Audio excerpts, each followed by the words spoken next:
Welcome to the BOLO podcast, where we bring you insightful discussions on all things related to Black business, leadership and current affairs. Proudly brought to you in association with Camden Council, our aim is to shed light on matters concerning London, the UK and their impact across the diaspora. Join us as we delve into the inspiring stories of the people on the ground, creating dreams and seizing opportunities, paving the way for a brighter future. We also engage with decision makers who play a vital role in shaping policies, ensuring a conducive environment for the growth and success of Black business. Thanks for tuning in. Stay connected, stay informed, and together, let's make a difference. So, we are joined today by in fact, let's talk about where we are. First off, this podcast is being hosted at Creators House, and it's only fitting to have said co-founder, Batuala Alexander, who is founder of Creators House CIC and founder of InZone Agency. We're going to find out a little bit more about him later on. But welcome Batuala. Welcome. Thank you. Welcome. Good to be here, man. And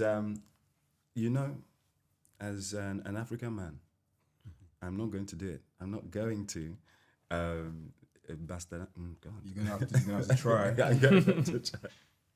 So we have Uzokwe Ukwuosa. Close. Ish. Ish. It's good to start with a smile and a laugh. Always. Uzokwe Ukwuosa. Uzokwe Ukwuosa. Yeah. Who is a self-taught leatherer from East London, but has created a fantastic brand called Frank Horn. We have worked with Frank Horn in the past. An amazing brand that you've built. And we're just, so glad to have you here as we chat through on this podcast. So my name is Alexander. I am the co-founder of Black Owned London, and today my co-host is Martin Wilson. Is this camera? Yeah. I'm Martin Wilson, co-founder for Black Owned London, and as Alex has already introduced himself, and we're here to shine a light on everything Black Owned London, and that's everything from online to brick and mortar, and everything inside the community and beyond, affecting the diaspora and those of us who were born here and further afield. Amazing. So basically what we're going to just kick off with is just having you guys kind of introduce yourselves, talk through about what it is you do, and we'll start with you, Batuala. Yeah, I guess before we do, I know you introduced us pretty nicely, but I think I want to just kick off by giving you guys your flowers. I think I love what you guys do, and so do many others as well. And just, shouts out and credit for organizations like yours that are really bringing Black individuals together to share what we're all doing and hopefully work together towards a higher purpose. So shouts out to you guys. Give you guys your flowers first off. Introduction to myself. So, boy, how long do we have? I'll give you the short. Don't hold back. It's not time to show. I'll give you the top line version. I come from a mixed African family. So my dad is from Senegal. It's a simple way of saying it. He's kind of moved to Senegal early, but his family actually from Benin, and across many other African countries as well, but mainly Benin, and then went to Senegal when he was quite young. So grew up in Senegal. My mum's English. Lived in Gambia for about 7 years. So I was there from 7 to 14. So a lot of my childhood was living in Gambia.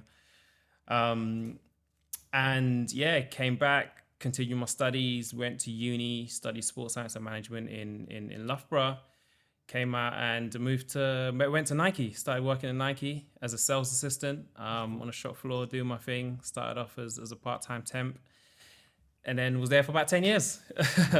Did various different things across retail, product, consumer education. The last role, so I was in store, then moved into head office in the UK, then moved over to head office in Amsterdam, in our European head office.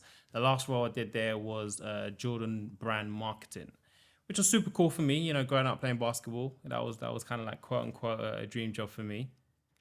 And we're there living a good life with me and my wife, and then I thought it was a good idea to leave. Rock the boat.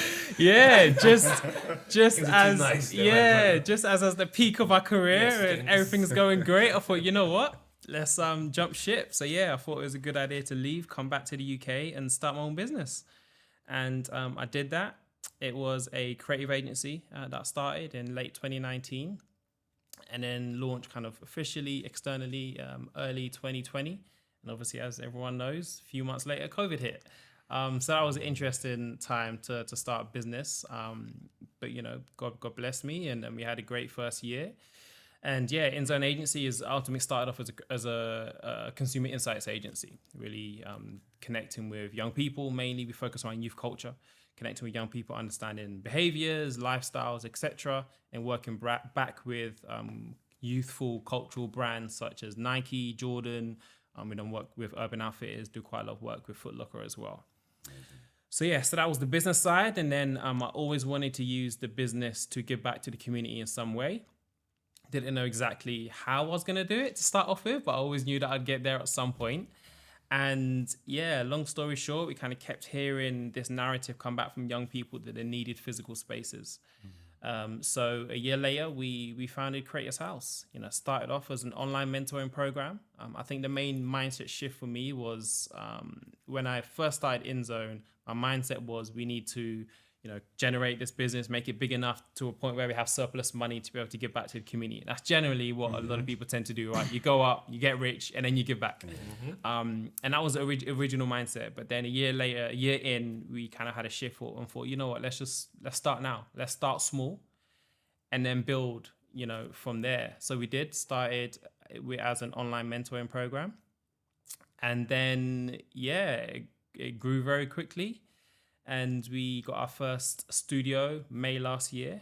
So as I said, we kept hearing this narrative of young people needing physical spaces. So we opened up our first studio to basically give back to young creatives. So it's a free multi-purpose creative studio where you can do things like podcasting, photography, graphic design, music production, co-working, etc., etc. And yeah, was in our first studio for 8 months. Then unexpectedly got handed our notice. With about 6 weeks notice to leave. But again, we were blessed and we managed to move to this space in Jan this year, which was 5 times bigger than the previous studio. And you know, obviously our impact has been 5 times bigger as well. So yeah, it's been an amazing journey. Wonderful. Yeah. Wow. That's good. Love it. I love that. Love it. Thank you, man. Yeah. We're at the beginning of it, but we're moving. I love that. Well done. All the hurdles and stuff taken along the way, you guys just kept on going. That's yeah, it's been challenging. As any startup is, it's been challenging. But I guess especially with InZone as well, but especially with this, you see the purpose, right? You see the bigger vision, and you hear and see the direct impact. So you just keep going through, and yeah, it's been great. You still have links at Nike? I do, yeah. Size 10. You know, I waited over to the yeah. The amount of free stuff I used to get versus now is It's not the same. It's not the same. We'll just keep me in mind. Levels are different. That's So crazy. cool. When you see how much free stuff people get, Yeah. it makes you think twice about buying any of it. 'Cause you realize, like, geez, people get a lot of free stuff. A lot of free stuff. I want to be in that bracket. The free bracket. Don't we all? Love it. Amazing. Great. It's my turn. It's your turn. So I'm Uzokwe Ukwuosa, as you all know. So what I do, I actually started off professionally in IT. So I studied IT and communications at university. I later did my master's in engineering projects and systems management. I'd worked in the field for quite a while, and I got the itch kind of to go into leathercraft, not because I wanted to enter leathercraft or be a designer or make products, but more because I explored a material which was unusual to me and actually unheard of, if I'm being frank. No pun intended. So yeah, and so I happened upon cow's horn, like an animal horn, and the various uses it has culturally, you know, but also like in the modern world as well. We all see the sunglasses, eyewears, buttons and stuff like that. And was really introduced to the whole like circular economy of animal skin. So when you kill an animal for the meat, what you use the bones for, which is a thing, and then what you use the horns for, if it has horns, and then what you use the skin for. And my intrigue with making kind of just led me down that path where I started making things. And quite quickly, after I was working, I was in probably in the industry then. I would say probably after my master's, probably 3 years, I'd been working in quite doing okay. And I just thought, okay, cool. I started something small, and you know, it received a lot of, should we say, usual like regular praise. You know, that's nice. Where'd you get that from? That's nice. You know, blah blah. And I just thought, okay, cool.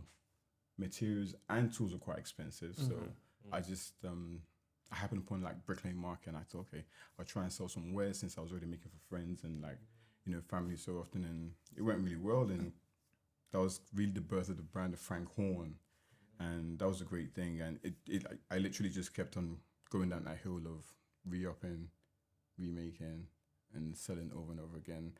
And yeah, and I started Frank Horn, and I've been making leather goods and designing for like on a bespoke level, but also having my own collection online for 8+ years now, going to my 9th year. So yeah, that's the abridged version. Amazing. Yeah. No skin in the game. Yeah, no skin in the game. A lot of skin in the game, to be fair. It was there. I had to take it. You had to take the opportunity. Yeah. Sorry. Yeah. I'll try to get the puns on minimum, but That's all right. That's amazing. We'll let that one. We'll let it in.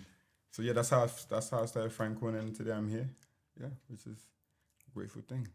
Amazing, amazing. You know, it's interesting. I think you mentioned, Batuala, you mentioned COVID, and I think it's a good point to touch on in terms of how you guys navigated that, and what it was like for you in that period, and what were the, I suppose, what the demands placed on your businesses, and how did you navigate that time? I'm quite unsurely, to be honest with you. I look back at that time now, and I'm thinking, what happened, because the realities of it are a lot of businesses closed, a lot of individuals and corporations didn't make it through there. I think some of the saving grace for me is that it's just that factor of being independent, having less to lose on the grand scheme, or more emotional. So the losses definitely would have been mine, but I think the kind of like how would I put it, the drive to emphasize small brands like mine kind of grew in that time as well. Yeah. So there were times when it was very slow, and there were times when it had peaks, So it was a difficult time. But when I look back at it all now, I think there were more difficult times before COVID, starting a business, deciding to go alone, not have the security of a full-time job, and everything that goes with. Convincing your family that, you're giving up a profession to start making leather goods by hand. That's probably the hardest part, right? knowing the response from your mom is going to be sure. Culturally, that's a massive deal. It's a big deal. That's a massive deal. That's a massive deal. That's something that we don't. Well, I'm sure we'll get a chance to talk about, but that's a massive thing. I mean, it's not. We're always taught sort of from a young age. It's not just about just chasing your dreams. It's actually about securing a situation and keeping it that way, and that can sometimes stifle your own creativity and your own situations, because everyone wants you to be safe, which is the normal. That's what your family want from you. But in this world, as you both know, you've got to be risky. You've got to take risks, and you've got to push for those things if you want to make it work. So Yeah. Especially, I'm super interested to hear your story. I know I'm here as a guest, but I'm actually super interested to hear your story as well, because because like there's a lot of young creatives, obviously use Creators House, a lot of designers as well, and also a lot of people that did go through the quote unquote traditional route and are now trying to go into creativity and trying to figure out how to build a career within that space. So, obviously that's the whole point of this podcast. We're hearing from people that have gone through that journey. Absolutely. I think we'll definitely have a lot of impact for those that use Creators House as well. So I'm super excited to hear the journey. Yeah, so am I. I love that. I mean, I was going to ask for both of you, what would you say is difficult, or not necessarily difficult? What are the interesting challenges, or if they're not challenges, or they're maybe helpful, about having a business in London? Because I think London has its own special aspects to it. It's not the same as having a business in anywhere else in UK or abroad. So for both of you, like, what are the hardest parts of having a business in London, and what are the best parts of having a business in London? Yeah, I guess two parts. Like, obviously from my point of view, I'm talking through the lens of InZone and also through the lens of Creators House as well. I guess both are relatively similar, but I'm a London boy, so I think it was always going to be London first, to be honest. And same for, you know, someone who grew up in Paris, it's gonna be Paris first. But in terms of the benefits of that, obviously London's a hugely, you know, you're one of the key cities in the world, right? So being based here, there's just so much culture, there's so much things that are born from here that they then move elsewhere from a cultural point of view. So you get to see it first. You get to see it almost before it goes mainstream almost. So from an insights point of view, as you know, with InZone, the foundation of what we do is insights. That's great because we're in it. We're in it, and to be an insights agency, like, you need to be in a city where it's happening. But then from that, it does allow us to work across Europe, because then we just use a copy and paste, right? We just use and we kind of connect with the individuals that are of that city, that are authentic to that city, to kind of build briefs. But then from a Creators House point of view, it was great starting in London, more specifically great starting in Camden, because that really helped tell our story about me being a Camden boy. Me, you know, the first studio I opened was literally 5 minutes away from where I grew up. This one is probably 10 minutes away from where I grew up. Do you know what I mean? So like, it was a great story for a new organization, of a Camden boy building an organization, giving directly back to their community. A lot of brands and individuals and organizations kind of bought into that. So for me, I wouldn't have it anything else. This, you know, Camden will always be the main hub from a Creative House point of view, and InZone as well.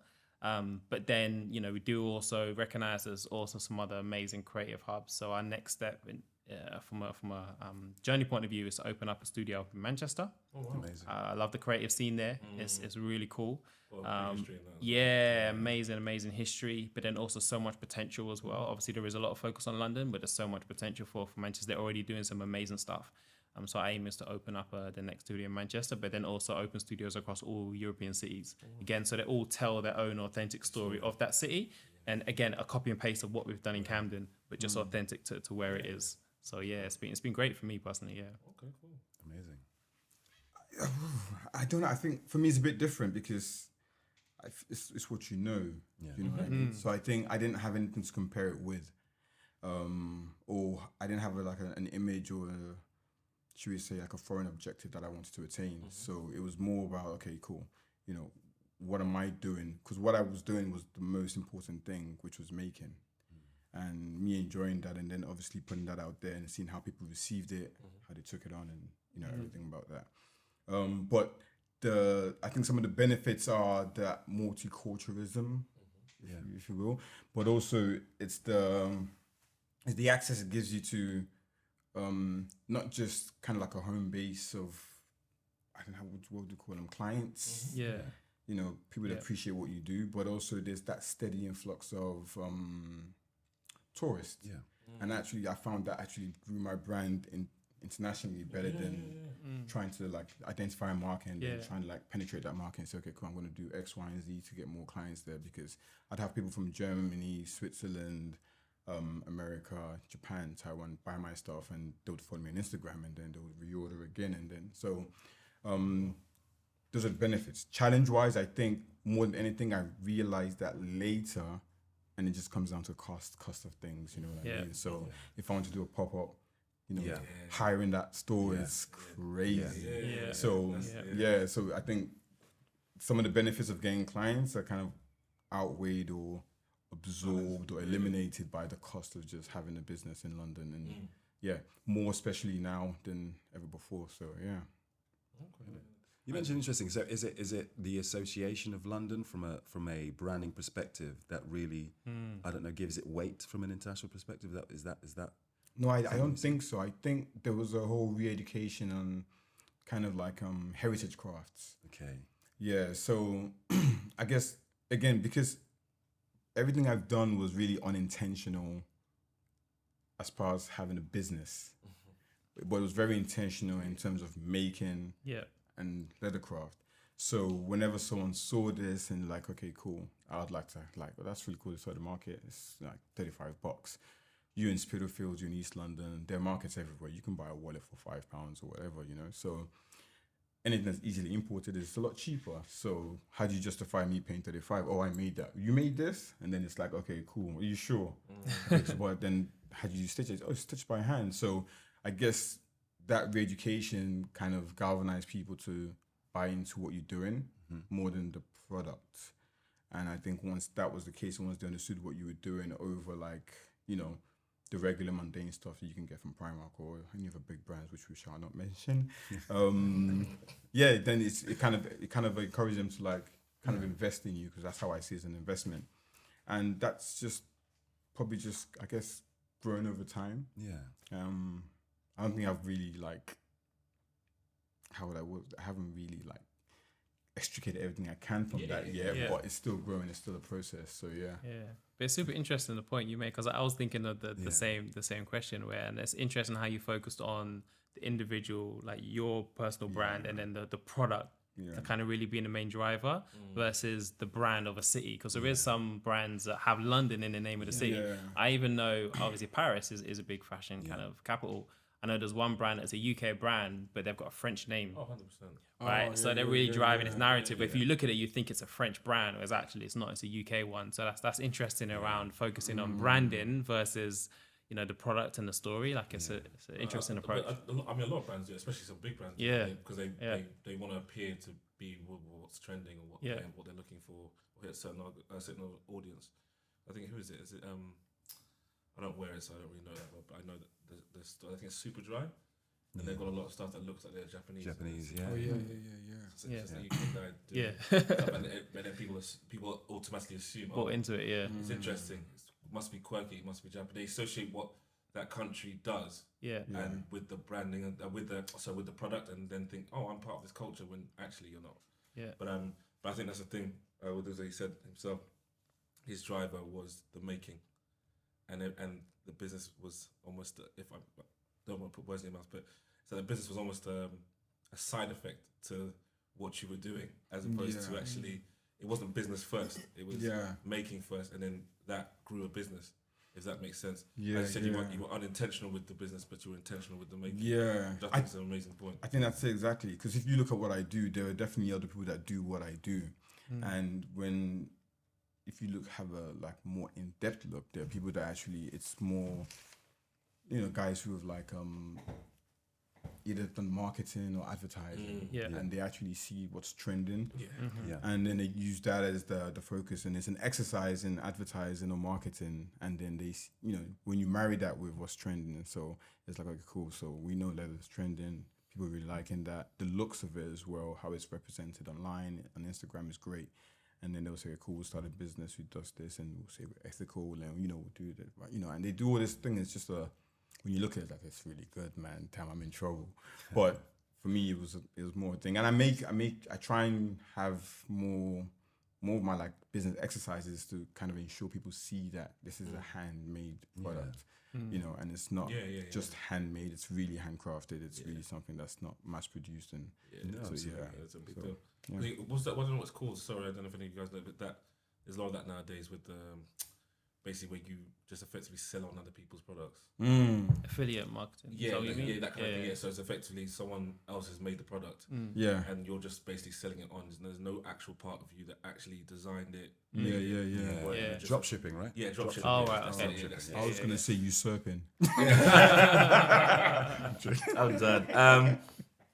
But yeah, that's that. There's a lot of that, which is, I think that's that's the whole point. People, as much as people want to, I guess, spend less if they can, I think people still enjoy quality over and quality in a story. The story, absolutely. If something's handmade, they feel like there's a story with it, rather than there's a million of those produced everywhere. And then there's the uniqueness of it. Yeah, personally, I feel like it's more sustainable as well, right? You look at a brand like Nike, which is obviously a huge marketing-based brand, but the core of when it started, it was product, product was the number one focus. It was, you know, a company selling track shoes by track people, track designers. So literally so product focused, and then it became what it is now. But like for me, I feel like if that's the core, your brand is likely to be a lot more sustainable than the others you're mentioning, right?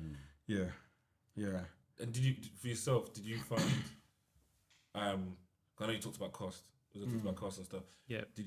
I know you said that part of the fact that because you were a local boy in that sense, did you feel like that you didn't have that hurdle, wasn't a big deal for you, or did you find that have you found that a big issue in that stuff? Is it just what it is to be in London in terms of the overheads, should we call them? That's what they are. It's definitely 100% the same. Yeah, for sure. You know, especially I'm in Kentish Town Zone 2. Do you know what I mean? So like even more so. So yeah, 100%. You know, that was it. But as you mentioned, it's like that's all you know. Because of everything else that I mentioned in regards to, you know, the story around it outweighed moving somewhere else and trying to create something else. And also, you know, as a founder, I also need that connection as well, because, you know, early on you're not earning from it, and especially as a not-for-profit, I'm not being paid for it. So I need that. I need that fire, you know, that motivation. So by it being a local organization, give back to my local community, that outweighed everything else. But to be honest, when we first started, it was a small studio. It was a very small space. It was the size of like one of our rooms now. Do you know what I mean? So it's like, it was manageable. It was manageable. It was manageable. So it was what it was. And then I think that's a hurdle we're gonna have to always overcome. But I think, but then that's important for me, because I think, you know, in the day and age of social media, not to become that guy, social media, but people don't often see how things start. So someone, if you get someone who's young and wants to copy what you've done, they'll see you as you are, and assume that that's how they come straight into it. So that's why for me, when you guys tell your stories, it's important for people to understand the beginnings of it, all the origins of it. So what was your motivation? How did it start? So that people don't get confused as to, if you're not basically having a six level building somewhere, and it's not how it starts. You've got to build towards that, and what comes along the way with it. Do you know what I mean? Yeah, and again, I don't want to be that social media guy, but most of the time, the shiny stuff you see on social media isn't always the full reality. No, do you know what I mean? And like, you can come on here, you can look on our social media, you come here, see how, you know, nice this space is, and we've built it to be that, to create an experience for people. But there's like, it's almost like the swan, right? On the surface, it looks like everything's underneath. You're going crazy, you know?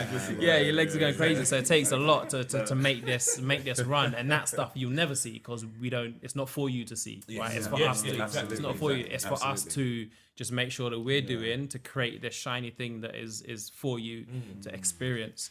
But it's important to understand that there's and again, the point of all of this, right? So that they can really understand those journeys. Absolutely. And you touch on a great point, because it actually moves into understanding what is going underneath on the surface. It's so important from a mental health perspective, because essentially people need to prepare themselves for what will be hiccups and a hilly journey towards your goals.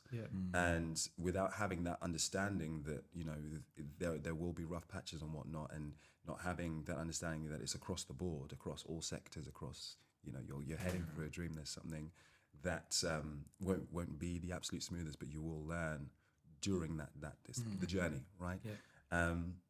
But it touches upon what you're doing here at Creators House as well, and the importance of allowing for people to have conversations along with mental health. So can we have a little bit more on what you're doing here at Creators House?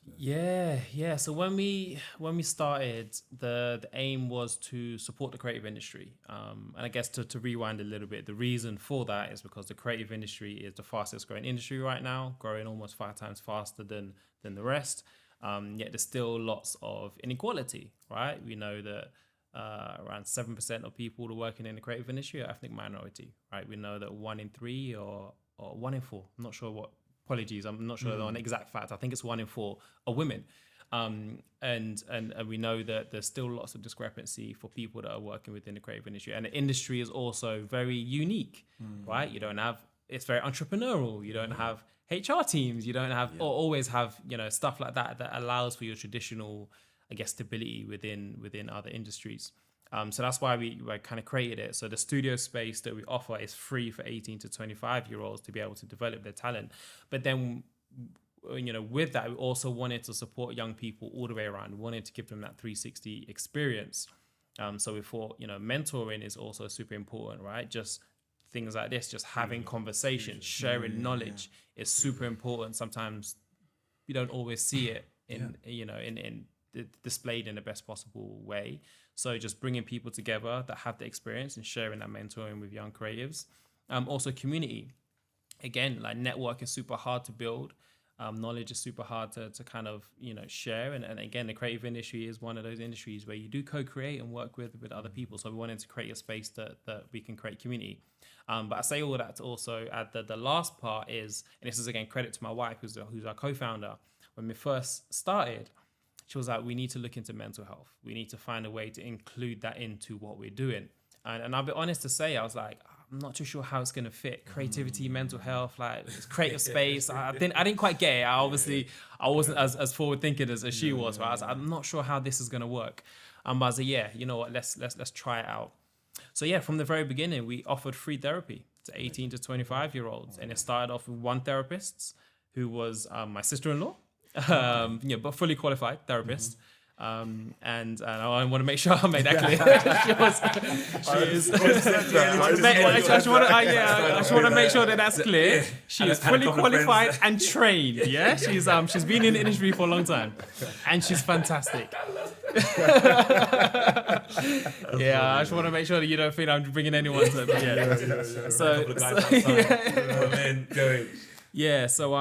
We started off with one therapist and the service just blew up. Like it became so popular, and since then we've brought on more, and now to a point where we have 4 fully qualified therapists. We've also have a program where we also bringing in trainee therapists as well to be able to deliver it. So we have a total of 8 therapists that are supporting young people.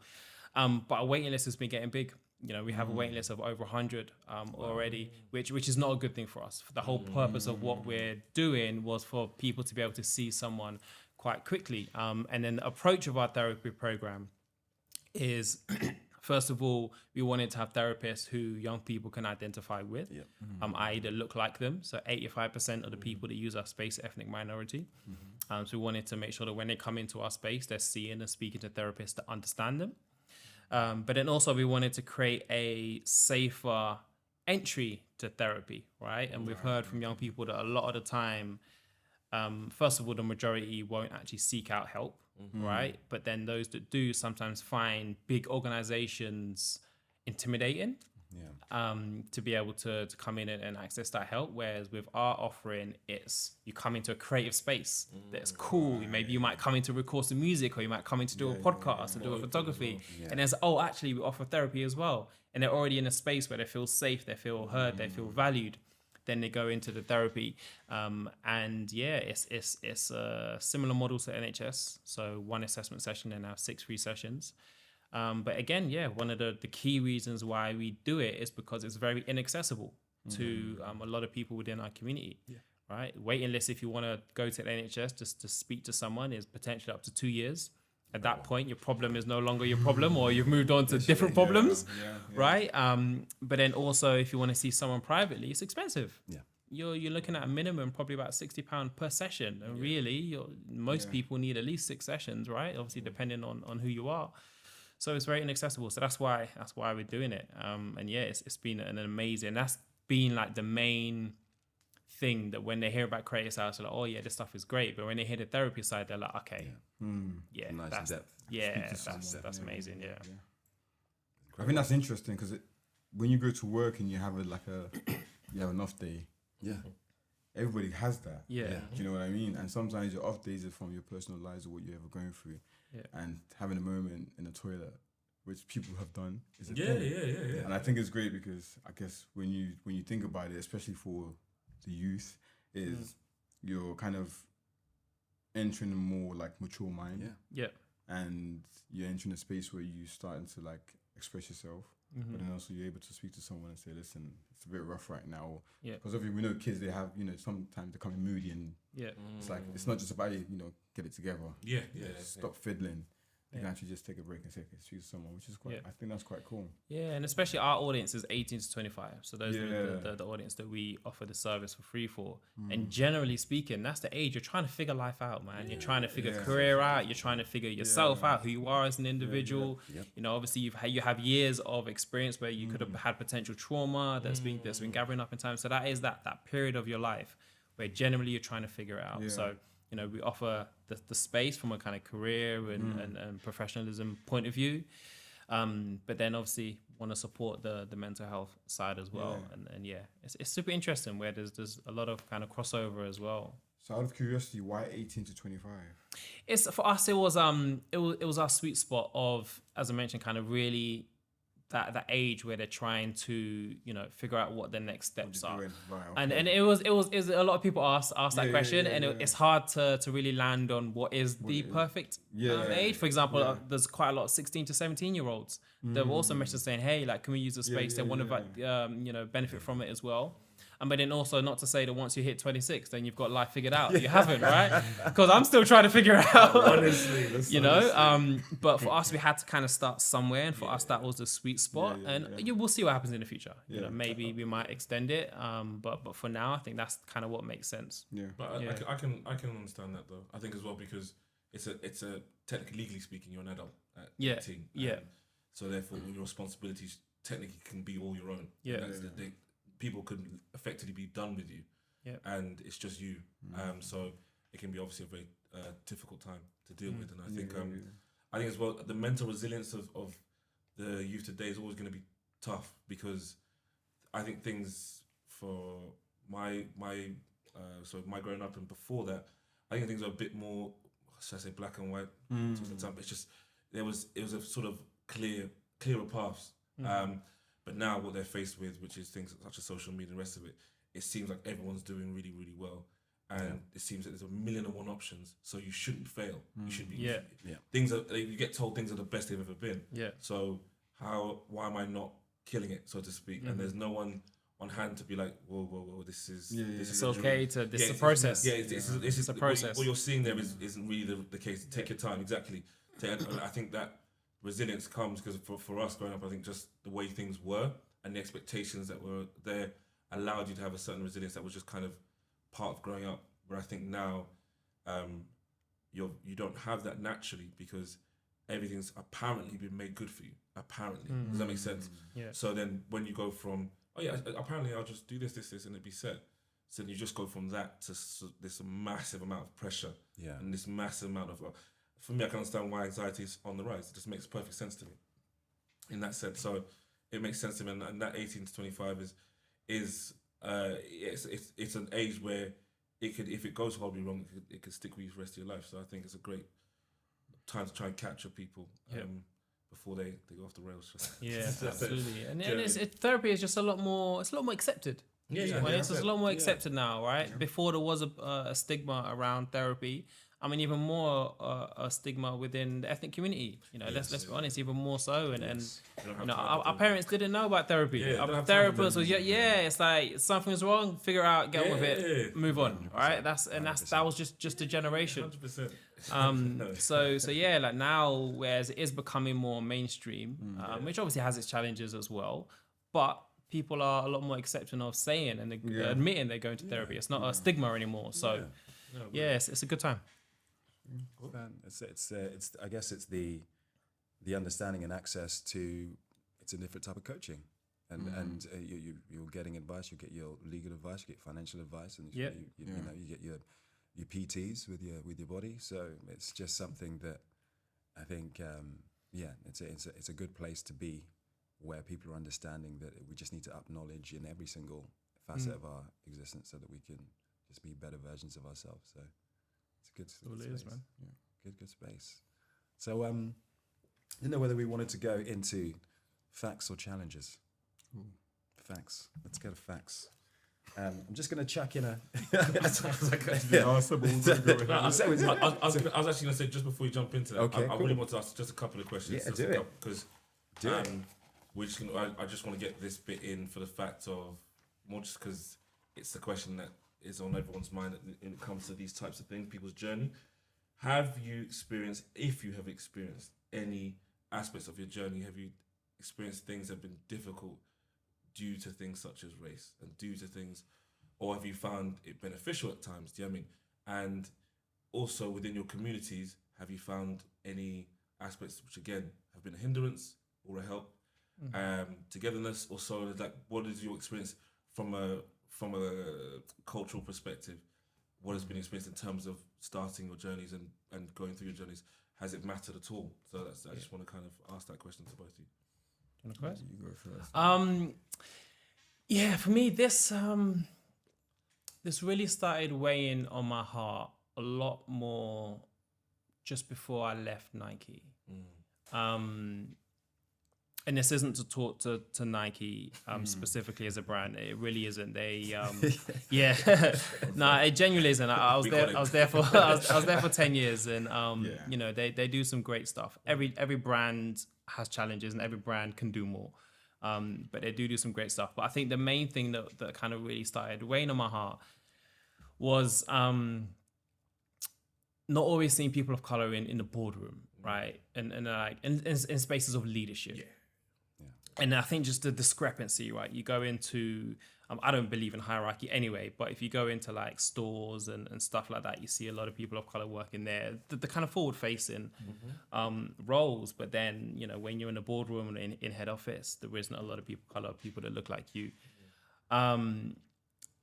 within that space. And I just wanted to, and that's one of the reasons why I wanted to, you know, go out and start InZone. So I wanted to create something where everyone has a voice, everyone's voice is heard.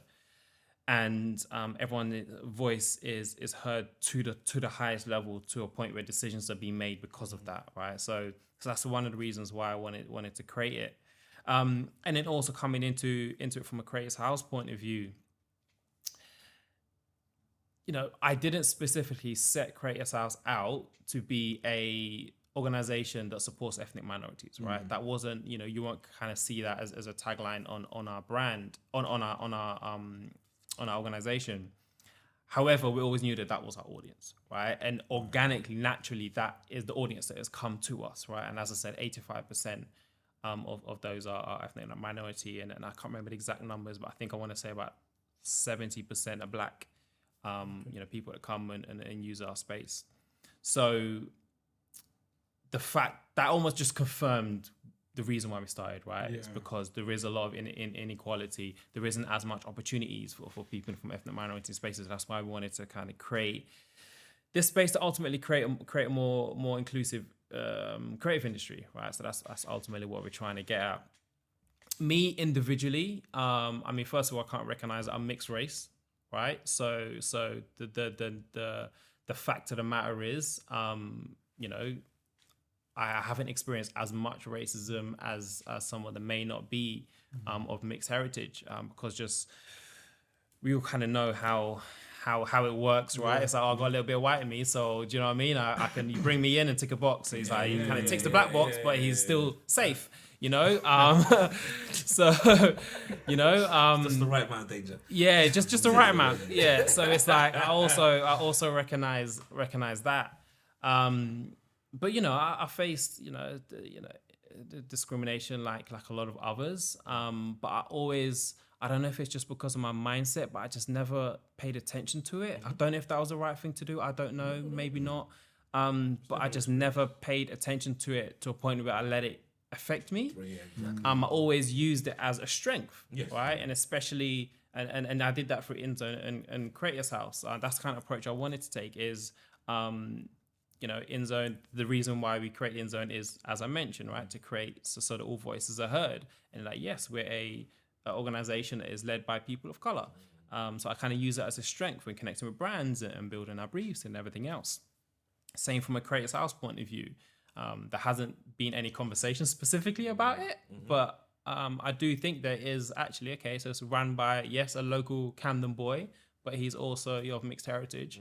And it just plays to, I represent the people that we're supporting, right? So again, I'm just using it to a strength. So, you know, for that reason, there hasn't been any, you know, huge moments that has really affected me negatively. I'm really just flipping the narrative on it and just going with that, if that makes sense. No, that makes sense. I think I'm probably heavily misquoting her, but I think it was Maya Angelou who said it. That she said, you know, there's nothing wrong with anger because that's energy. You can use that. Yeah. But what you can't become is bitter. Yeah. Because bitterness will just eat. I think she said something like eating, and it's not so.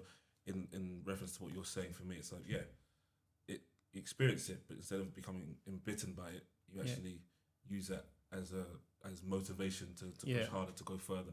But yeah, no, it was just again, obviously, I'll let you speak on what you've experienced too. But it's more, I'm asking more because some people will actually say they haven't experienced anything at all, and it's not a must. It's not like a card that you get when you're bored. You're like, you must experience some sort of racism, otherwise it doesn't count. So it doesn't count. So you take your black card away. Yeah, honestly, it's like, sorry, this guy hasn't experienced enough racism. Sorry, guys. You know what I mean? But it's just I love to understand that from because again, like I said, with all this, we're hoping that people who watch this and who see this and who listen to this, their own experiences and what their own journeys are, and to take note and understanding and heed from what you guys are saying. So if you haven't, you haven't, and it's not necessarily a bad thing either. But yeah, sorry. Yeah, I'm sure I have. No, I'm joking. No, but to be fair, I think my experiences, the kind of industry or the environment that I'm entering with leathercraft, or I entered with leathercraft, was unintentional, but also you kind of like when you go to school and you get ready to like leave school, showing my age, you do your national record of achievement, which I know you guys can identify with. Right? Imagine what? So you do that and you prepare your bio, you do all the stuff, or what are you applying for, university, whatever, and you have that talk with your parents, or your parents have that talk with you. It's okay, cool. When you do this because you have to. And I know this has been said so many times, and parents will say, you have to work 10 times harder or whatever it is, But when it came to the leathercraft, I didn't have any of that in my foray, but I could see certain challenges when I applied for something, or I said, okay, I would like to do this here now. It wasn't widespread. It didn't happen every time, but there are instances that I have, I've gone and looked back and I actually challenged one of those instances with an organization, and at that time it was, they were quite, of course, no, it's just, your story is just not as developed as we would like it to be. And my response was, it isn't, which is why I'm applying to this, because that's what this is for. Exactly. And obviously keeping a keen eye, and me liking data, I go back and I look at what they've done the past 5-10 years and see who they've picked. I look at not just the backgrounds, but also like the education, like the institution that they've come from, and I see the differences. And then also being a bit more forward thinking, I then look after the whole like George Floyd thing and see the shift that organizations and institutions made in terms of representation, and this certain organization and what they're doing now. So, I guess it's just, there are things that are clear to see, there are things that aren't, and there are experiences that I've had that aren't clear-cut racism, because sometimes it could just also be prejudice. They didn't like my face or my haircut, because then I probably had bald hair, and that wasn't in, I was shaving my hair a lot that time. So but I do know, because whether I was in IT, I'd experienced things there. Whether I'm in leathercraft, I experienced things there. But also I think my pragmatism is such that, I persevere. And I say that with an asterisk, because it's not to say everyone must persevere. It's just to say this is my experience. You know what I mean? And we all have different strengths and different weaknesses, and I play to mine. So as long as I still stand, I'll be okay.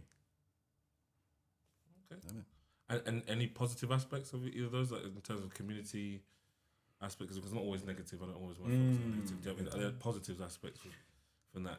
Have you guys experienced either? Again, it doesn't have to, but I try not to just. In what sense? So in terms just as we talked about, has your race benefited? Basically, has it worked for you in that sense? In terms of whether it's people coming into the community to help you, or as you talked about with the shift in what was going on, is that now, because I know for sure in terms of a couple of people I know as friends and colleagues who, when that shift did happen, they benefited massively from it. Do you know what I mean? And so again, on both sides, have you found that from a community / organizational / personal level have you found it beneficial, and what have you found beneficial, and also from a current status quo narrative level? You know what I mean? Yeah, I think for my one, as I mentioned, like from a creative house point of view, generally when you're running an organization, no matter what the organization is, they generally organizations and sorry, I said organization a lot there. Apologies. When you're running a not-for-profit, yeah, like generally a lot of people want to see you represent what you're representing, right? So whatever that is, whether that's race, whether that's gender, whether that's sexuality, whatever it is, they want to see you represent your cause. So from a creative house point of view, through connecting with brands, connecting with council, connecting with other places, like it's a positive for them to see that I represent the majority that come and use our space. But then also there's some grants that we apply for that require for you to do that. Yeah. Do you know what I mean? So like if I was an organization where you had 85% ethnic minority using our space and I was a white person, they'd be like, well, the leaders don't represent the cause. So from that point of view, and I don't know, I don't want to be quoted. I don't know whether that means I won't get the grant or not, but it's just it's beneficial. No, I don't mean It's something that they look for. Yeah. So yeah, from that point of view, That's not fun, but okay, cool. I think that's interesting because obviously there's that gearing towards representation is a big thing, and for me it has been a challenge because again, entering this space, my race wasn't a thing. Yeah. My ability and skill was the main Exactly. topic. As it should be. So I think now the challenge for me was obviously with all this gearing towards like representation and showing different faces that can be within a certain sector, industry or environment, people and organizations are making an effort to kind of show more of that spread. And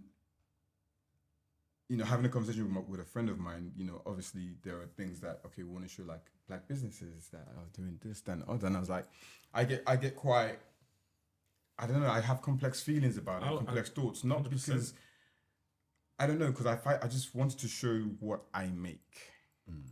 Frank One isn't like a platform for me to show or display my political leaning or my religious beliefs, if I have any, or anything like that. So for me, it was okay, but what does my craft, how does it play for my craft? And I was with a bunch of friends, and someone, a friend said quite clearly, you must and you should not feel any way about it because there are mediocre people in positions who have gone there through privilege, and it's not your fault. It may not be their fault, but they have exploited what comes to you if you can. Yes. But also it's, I guess that chance or opportunity of having your voice heard, having your position known, people being aware that you exist here as well. So the challenge is, okay, cool. I'm a black-owned business. I've never shouted about it, but I feel like, oh, do I have to now? Do I not have to now? Does it help? And to be fair, I guess the most important topic which I learned is there are people who never thought about the injustices within systems, organizations, or institutions.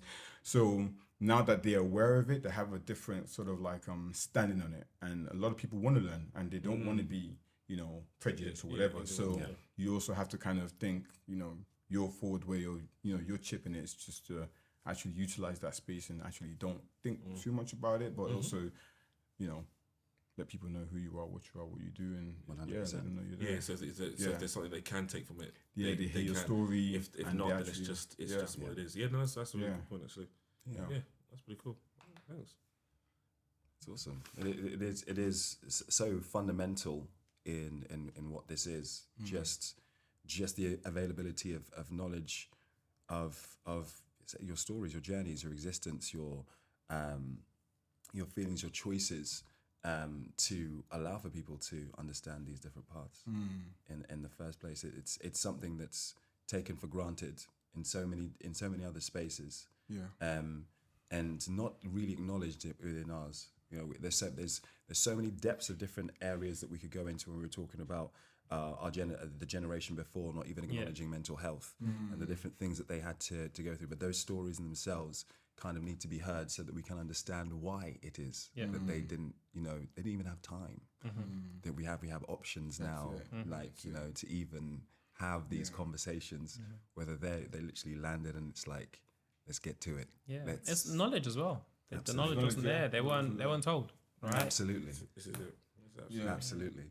And Yeah. so, it's good things. Good things. So, we wanted to just drop factual bombs. Oh, Factual bombs. And just see how people react. Like, so, It's more if you guys, you might be aware of some of these facts, you might not be. Okay. yeah.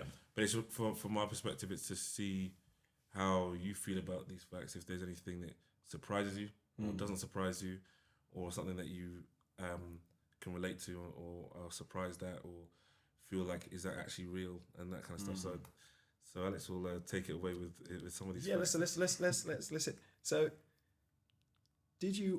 were you aware that businesses owned by ethnic minority entrepreneurs contribute at least 74 billion a year to the UK? No. Owned by ethnic minority. Yeah. Contributes 74 billion. Yeah. What percentage is that? And I'm getting taken now. See, I know you wanted the context. When I looked at when we had this thing, I was It thinking, sounds like a big number, but what's the percentage? but that's just the contextually it's hard because we have the number for the amount of SMEs, Yes. but that's technically speaking, entrepreneurs aren't necessarily SMEs. Does that Yeah. make sense? Yeah, yeah. So Really? technically speaking, because if you could argue if someone owns, for instance, let's say, what's the man who owns massive shares in Gatwick and a few other airports? Oh yeah. You know what I'm talking about. For instance, he can classify himself as an entrepreneur, but he wouldn't be an SME.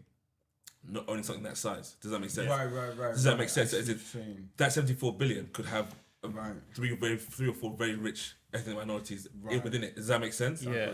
Whereas if you're SMEs, you know which level you're dealing with. So, So what is that? Is that SME? That's everything. that's everything. basically everything. That's That's I think that's still quite. It sounds like a big number. Surprising. Yeah. it's a very It big sounds number. like a big number. But that's why I was like the most. I love that you SMEs. asked that question next because I was like the context to that. Yeah. The context to that question or that statement is. So what percentage is that? Because Yeah. if it's 74 billion, then you find out actually entrepreneurs in general are making like 2 trillion. Do you know what I mean? Yeah. Then it's like, well, And this that's is yearly.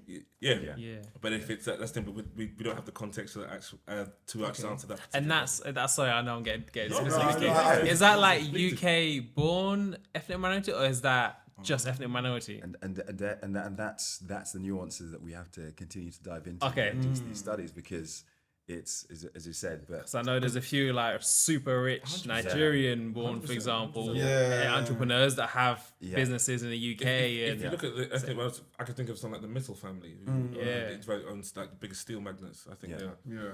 If you just included them, So what are the SME numbers? So the SME number, so the Federation of Small Businesses Unlocking Diversity, the value of the ethnic minority firms in the UK economic activity and enterprise as of July 2020 saw that minority ethnic-led businesses contribute 25 billion. So SMEs contribute 25 billion to the UK economy each year. So of the 74, it's 25. I still think that's a big number. And if you want the context for that, I think it's 6%. Yes, six. So I think 6% of all SMEs are ethnic minorities. Yeah.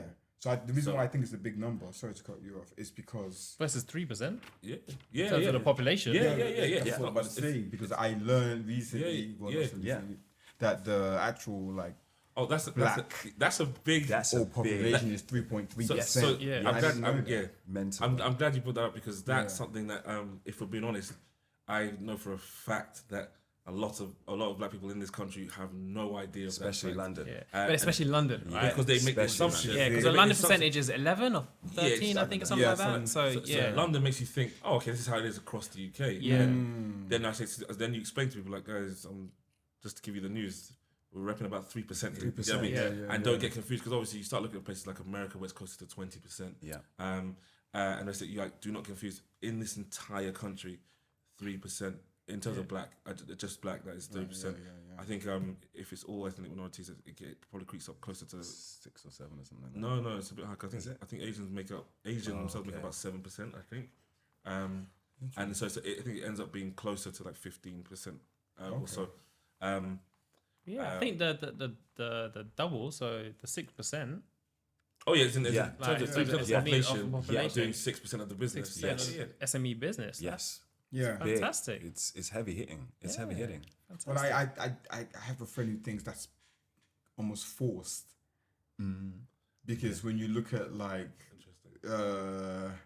we as a younger generation are lucky compared to our parents or those before them, because getting jobs were not as easy then. Absolutely. So if you look at the Asian population, some especially those that had left Africa, like Kenya and that came to the UK, they opened up businesses and enterprises. So and because they had that experience from back in Africa, whereas here, when you came here, you had to go janitor, bus driver. Even then, it was hard, and getting jobs were not as easy. So business was the thing if you had to survive. So it's shocking, but also I think it's a large number in comparison to the population. Yeah. You know? It's encouraging. It Yeah, is. it I think it's encouraging. But Yeah, I think as for you two, digesting those numbers is interesting because you guys have a head for it. Yeah. You heard those numbers and you go, oh okay. Yeah. Oh. What And does it mean? It became well. That's it. It became you were like, oh, that's a big number. You're like, oh, that's Yeah. positive. But a lot of people will see 6% and be like, why isn't there more? And I'm like, guys, that would mean, do you know what I mean? That you'd have to have pretty much the entire black workforce, like black people in creating SMEs all the time. It wouldn't, you have to, because contextually, like I always say, contextually, it's about understanding that if there's 3% of the population and we're doing 6% of the business, that's pretty impressive because of that 3% is not all working age adults. Do you know what I mean? Of that 3%, not everyone will have the skill set to do this types of things. So you're taking a percentage of that and actually contextually getting 6% is pretty good. It's pretty decent. Yeah. So and another interesting fact, which I think will lead to a couple of questions about how you guys have navigated this area. So in a 2020 survey, there was it across all ethnic minorities. So 58% of aspiring Indian entrepreneurs stopped developing their business ideas because of difficulty getting finance. The same goes for nearly half of aspiring Asian and other ethnic minorities, and 39% of black aspiring entrepreneurs, as compared to 25% of white British aspiring entrepreneurs stopping due to finance, was the most common among all issues across all ethnic minorities. So my question, I guess, is stemming from that is how has it been? Have you faced challenges as black entrepreneurs accessing funds? What has been that journey like? I guess we can start with Camden boy, because I'd say no, because I haven't gone out looking for it, so I can't really speak to that. We haven't raised any funding. I haven't got any loans, so I haven't gone out looking for funding in a quote unquote traditional ways. So I can't speak to that experience. But what we did is we were quite intentional about how we started, right? And we just basically, with InZone, for example, we started very lean. So the costs weren't very high. So we were able to start a business. And, luckily enough, we were blessed to have, business within the first few weeks, 30-day for them to pay. So within the first month and a half, we had our first paycheck, which was able to, again, sustain us because we were a very lean business to start. And then we basically just grew from there. From a Creators House point of view, we were self-funded to start up. So again, I didn't go out looking for funding to start up. So that wasn't hard because I made the decision. So we were self-funded to start. But then after that, then we started applying for grants, which again, early on, we got a lot of the grants we applied for, which was great. And I know that doesn't happen with all organizations. And I do understand that we were blessed and lucky that came through. And, we've been able to grow from where we are to now. And then, so now we're in a position where we're looking to really take things to the next level. So now we're in a position where we're looking at bigger funding. So before, when I say grants, it was about, 10K, 3K, 15K grants, which is a lot of money, but for an organization like this, it's not loads, right? It's but that was able to allow us to kind of sustain throughout the proof of concept phase. Whereas now we've obviously grown a lot bigger. now the funding we're looking for to be able to sustain long term is a lot bigger. So now we're in the position of doing that. So I can't really give you any results because we're in the midst of it right now. Yeah. So I can report back in a few months and let you know how it goes. But it's going well. We're having the right conversations. Yeah. It's just having a conversation versus signing a contract are two different things. So we'll see. But I'm not seeing any challenges just yet. Yeah. I hope that continues. That's great. Yeah. Fingers crossed. So I'm a bit different, where everything is self-funded, tragically. I mean, I hear you on that, bro. Like, nothing tragic about that. I've always kind of wanted control, and from the get-go, I think as a maker, an aspiring maker, or as someone that was teaching himself a craft, I didn't want another element to worry about, if that makes sense. I started in my flat in my living room, and I stayed there until I had to leave. And I was lucky enough that Franklin had enough business activity week in, week out, and then monthly, where I could say, okay, you know what, then the aim was to provide for my tools and materials. That was doing that. And now obviously I set up a business right from the get-go because I didn't want to do any tax stuff. And I didn't want to be giving my statements. I just didn't want that idea of I hated the idea of filing a tax return. I just wanted an accountant to do that. Yeah. So rather than having any issue, I just said, you know what? I registered the business before I started. Yeah. I opened up a business account. I just gave everything to an accountant. I got an accountant and let them sort that out.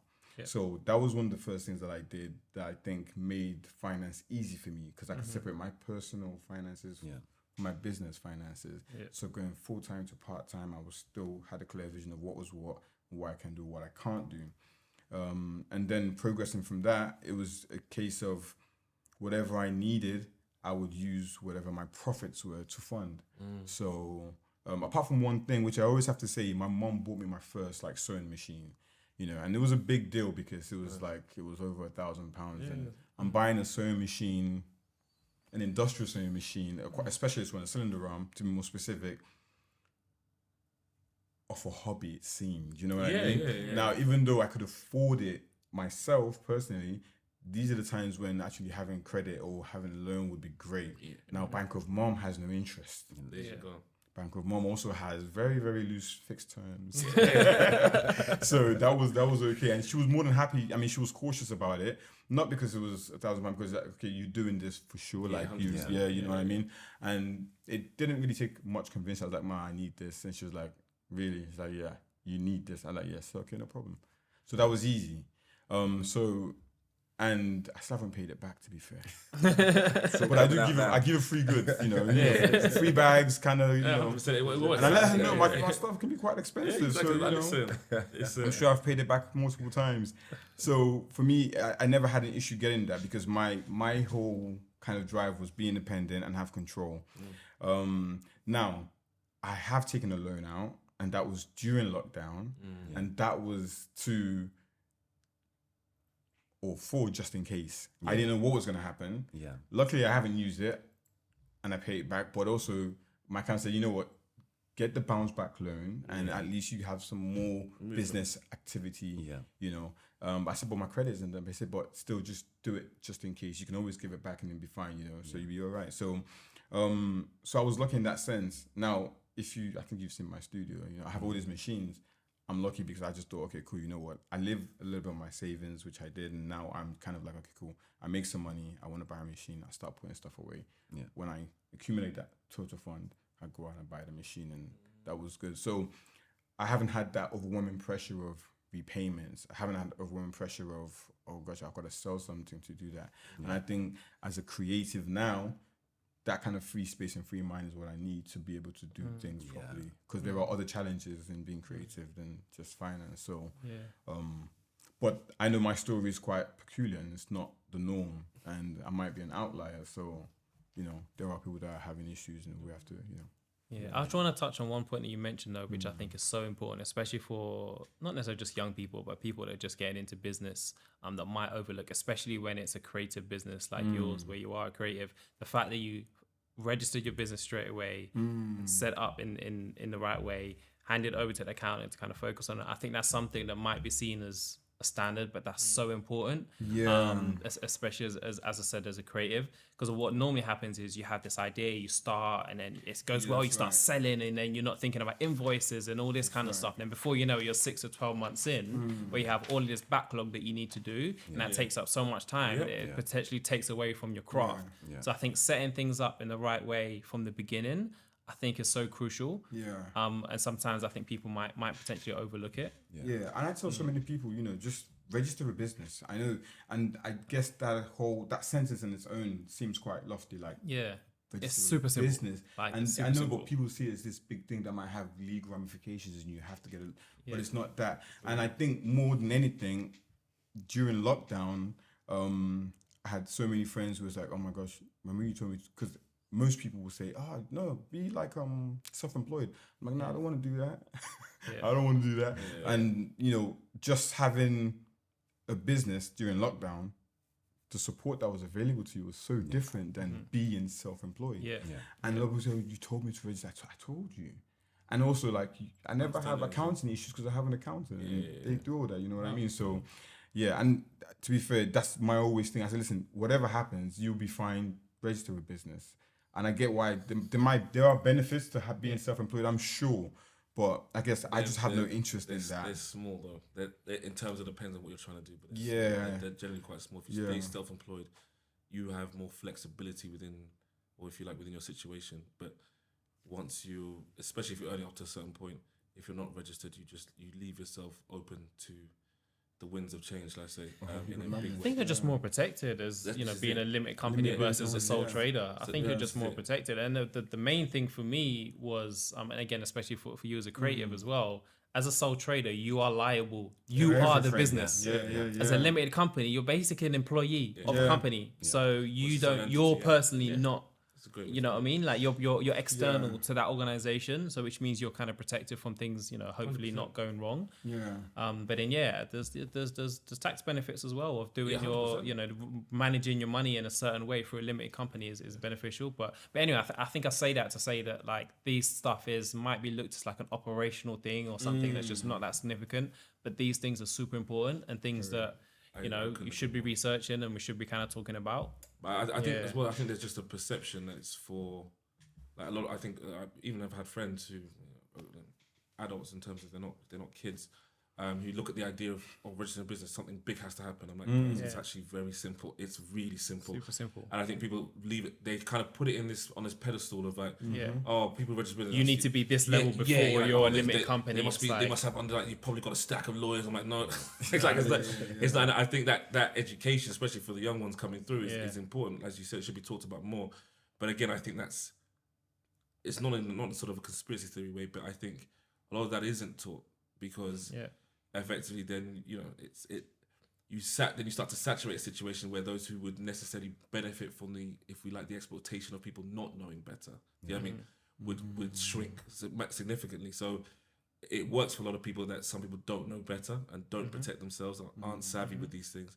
And I think that for the younger kids now, it'd be great for them to understand that this is how you get ahead of the game, and this is it's not a gatekeeper of these things. You know what I mean? I think a lot of people coming up think, oh, you can only do it. I'm like, no, it's for everyone. And there's a reason why those people are doing it, because it helps, it's useful. So I definitely think there just should be more education on that. 100%. And even things like protecting your IPO as well, like protecting your, creating your brand name, making sure that's trademarked, making sure you know what copyright is, just protecting what's yours from a legal point of view. And again, it sounds very... sometimes complicated, like it's not, it's a little bit of research will tell you, the basics of it. And again, especially if you're going into a creative industry, protect what's yours, man, because once that blows, especially, I mean, I see a lot of creators who actually have very good brands, or I guess culturally are quite like known and accepted and revered. And you still hear the bigger brands do their ideas. So without having an IPO done, you have less recourse in the court system. So and again, it's just taking these actions so that you don't have to have difficult situations later on that's going to take you away from the business. You know what I mean? Protect yourself upright so that you don't have to have a court case, or so you don't have to be chased by HMRC, or so you don't have to, because no one's got time for that. No one has time to deal with that. Do you know what I mean? That's taken away from your business. That stuff doesn't help you. It doesn't make you money. Protect yourself so you don't have to get to that stage. Yeah. I think this became a business podcast all of a sudden. But that's what it is, and that's how like what we want to do here is as the word I use is that it's edutainment. So we want people to learn stuff. We don't want to just be four guys talking about some good times and when I was coming up. I think it's great because I think just like you said, you don't want to be in court. You don't want, listen. I say it simple like this. I tell like my little cousins stuff like that. When you start work, remember what it was like sorting out your tax code, right? Remember what it was like, when you pay too much or pay too little, this, that, and the other, right? So what you want to do is not have any issues with HMRC, or you want to have a stress-free life, just to, basically. And I guess the kids understand it now more because you said you want to stay lit, just do the paperwork first.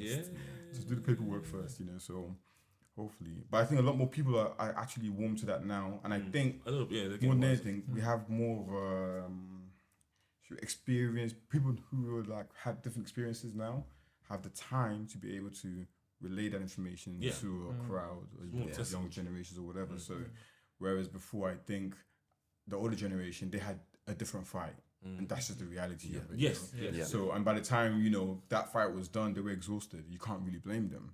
So passing that on is not as easy as you think or hope it would have been. Well, no, there's no time to even process what you're going through in the first place, to even understand what you've learnt along the way. It's just go on day by day. But that's what we're here for. That's what we're here for, literally, to share in this way, and it's incredibly insightful. I think we're close to now tying up. It's been I want to thank you guys 100% for blessing this first episode of the BOLO Business Podcast. You wrapping up? Yeah, we're you wrapping up already? No, I didn't realise that was the time. Literally, there's a couple of things I want to ask you guys before. If we're just going to wrap this, give it quick fire. There is actually a quick fire round. There is a quick fire round, but before I do the quick fire round, I guess we won't spend a huge amount of time on this, but it's something very called Prove Me Wrong. This section's called Prove Me Wrong, where myself and Alex will be playing devil's advocate, asking our hosts questions close to their heart, giving them the opportunity to navigate the tricky waters of today's whataboutism and the ignorance posted in most comment sections. Right, so before I say this, guys, these are not my actual thoughts on the website. I'm here to challenge possibly what is some of your deeply held values or thoughts, all right? So I'll start with you. So I would say, given I'll say creative spaces such as yourself, and creativity in general, such as the arts in general, has taken a massive hit in terms of funding, and is something that people struggle to get funded at the moment. And some people say that's just down to people, or possibly the cost of living, possibly some other more important ideas. Is that a situation where do you believe that it is just people making poor decisions around this funding, or is it that actually the creative industry isn't as important for people's lives in its current situation? People making bad decisions about... I can't really speak to people making bad decisions about the funding space because I'm not in those rooms. But what I am pretty confident on is decisions get made with a specific purpose that's bigger than the decision. I know that sounds a bit vague, but I'm pretty sure that's what it is. In regards to the second point, is that because the creative space a creative industry isn't as important. I think the numbers speak for themselves, and evolution, times change, right? Times change. Our parents' generation, potentially ours as well. You grow up in a professional space where it's like you go to university, you get a degree, and you go get a job. And if we want to look deeper into it, like what's the systemic reasons for pushing people in that direction? But that's a whole different podcast within itself. But just generally, this generation are a lot more entrepreneurial because the world is different, right? Social media has just changed the world massively, right? We're now going into the space of AI and we're just evolving like the world has evolved over years, right? So we're just in a space where people are a lot more entrepreneurial. And we are also in a space where people are realizing that they're able to make a living from their creative arts.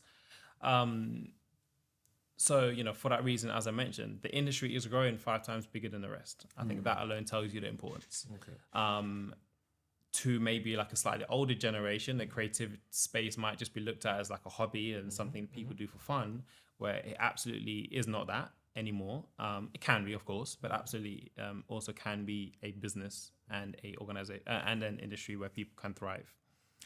So, for that reason, we need to be able to support people and make sure there's inclusivity within that space. And to the point I made in the beginning, what makes it difficult is it's an industry that's very different, right? It's an industry that isn't as, what's the word? Rigid? Yeah, rigid. Yeah, isn't as rigid. Yeah, definitely that. It's also, it's not as... Traditional. Nah, the word I'm looking for, like it's I can't think of the word, but yeah, traditional rigid. We'll go with that. But I guess it's an industry that is it's more fluid. Yeah, right. It's more exactly. It's more fluid and it's more entrepreneurial, as I mentioned, right? So it's not a case. Depending on what you do. There's so many things you can do in the creative industry. But generally speaking, it's not your traditional. You go in, you put in your CV, you go for an interview, you apply for a job, you go through the HR teams, you have different teams and roles and whatever within the space.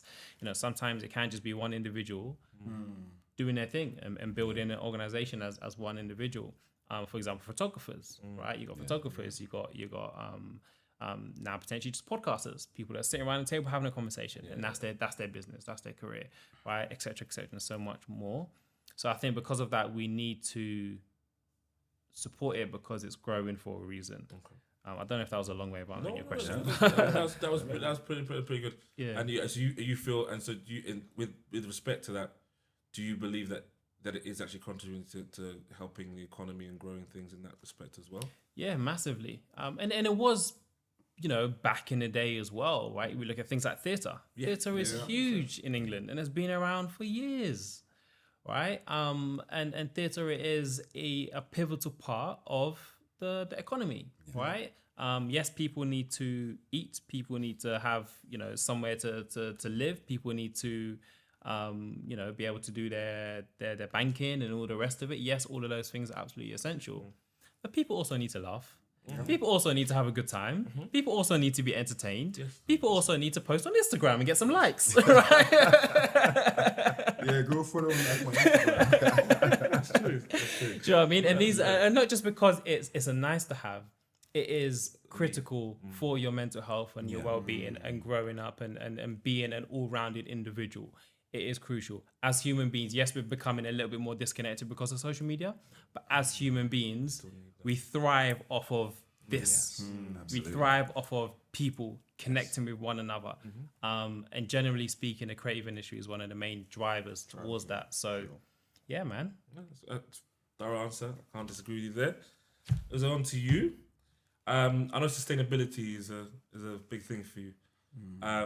But given where we are now with the economy and people struggling in some respects, would it not just be better to go with fast fashion because it's cheaper, easier to make, quicker to do these things? I can have the same thing, tell her the same thing, and rather than one thing that's well made, if I have 10 that are disposable and cheaper, does that make life easier for me? I don't know if it's made life easier for... I don't know.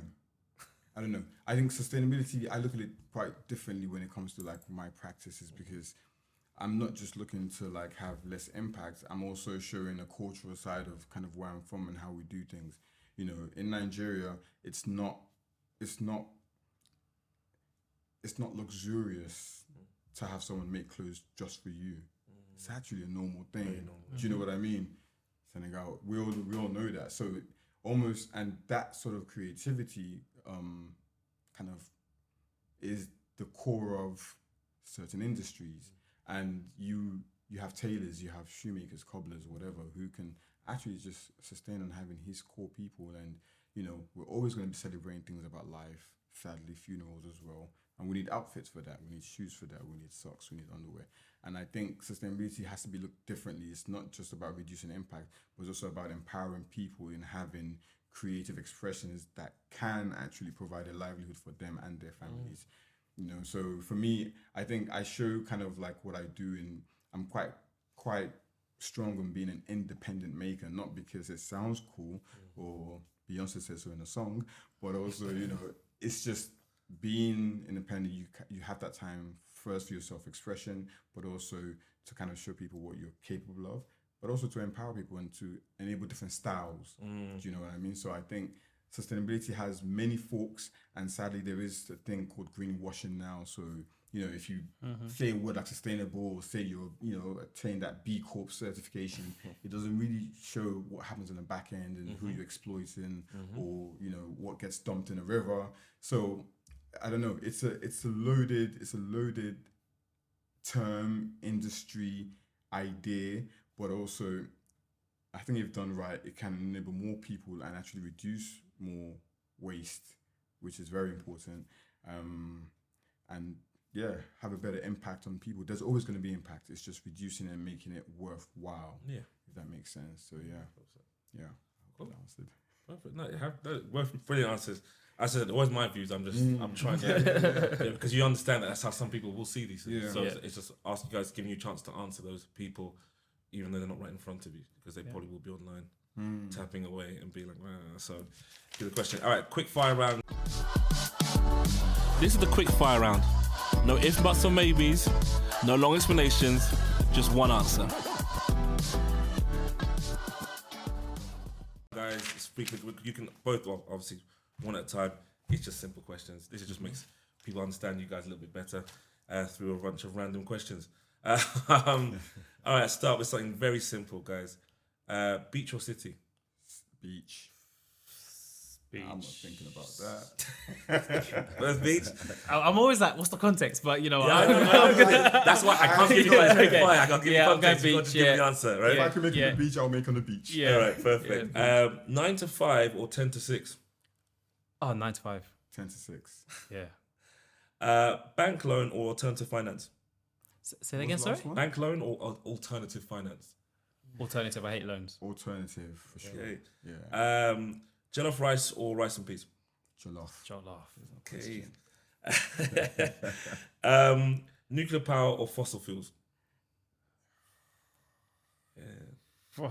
Nuclear. Go nuclear. I really don't know. You gotta say I'm gonna go fossil because you say nuclear. Nuclear. Youth or experience? Oh, in terms of what? That is good. I'm gonna go with experience.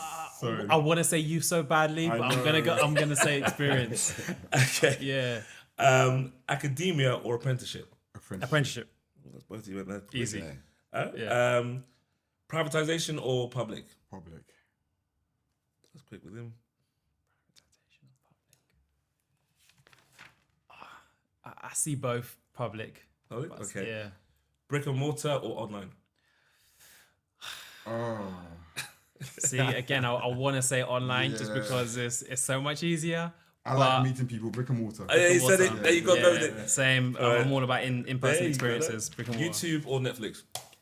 Oh, YouTube. Oh. I'm a YouTube. Yeah, fan. I thought so. Yeah. Afrobeats or bashment? Afrobeats. I knew that's coming. But years ago would have been bashment. Yeah. And the last one is actually the last two: sustainability or low cost. Sustainability. Sustainability. Yeah, sustainability. And the last one is city or countryside. Country. Last time I said beach, I'm going city this time. Okay. Perfect. Yeah. All right, that's it. That is it. That's the last of it for me. Amazing. Thank you so much, Batuala Uzo, for joining us on this episode of the BOLO Business Podcast. It's been an absolute honor to have you guys on. Thank you for joining us for this episode of the BOLO Business Podcast. Remember, the journey doesn't end here. We encourage you to carry these conversations forward, share your thoughts with us on social media, and most importantly, apply the insights gained today in your own spheres of influence. Stay tuned for more compelling discussions that transcend boundaries, bridge cultures, and celebrate the richness of diversity. Please subscribe, share, and until next time, this is the BOLO Business Podcast, signing